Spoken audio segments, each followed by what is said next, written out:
काल पुण्यामध्ये cycle rally होती, त्यामुळे पोरांना ना शाळेला हापडे दिले होते. सकाळी 11 वाजताच ते घरी आले होते आणि त्यांच्या गप्पा तुम्हाला पुढे दाखवतेच.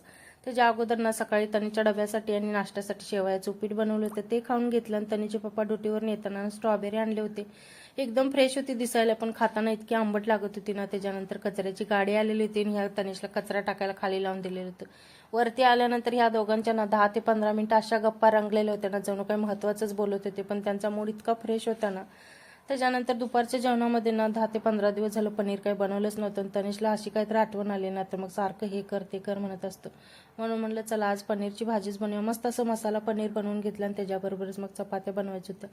चपात्या बनवलं ना तर किचन कट्ट्यावरती माझं इतकं पीठ सांडून जातं ना, मग ते धुतल्याशिवाय मला पर्यायच नसतो. म्हणून म्हणलं चला वरतून पण थोडंसं हात फिरूया, म्हणजे व्यवस्थित तेलकट वगैरे झालेलं ना सगळं निघून जाईल. सगळ्या समोरच्या फरच्या वगैरे घासून घेतल्या. त्याच्यानंतर पाण्यानं स्वच्छ धुवून सुक्या कपड्यानं पुसून घेतलं. जोपर्यंत किचन क्लीन होत नाही ना तोपर्यंत मग मनाला काही शांती वाटत नाही.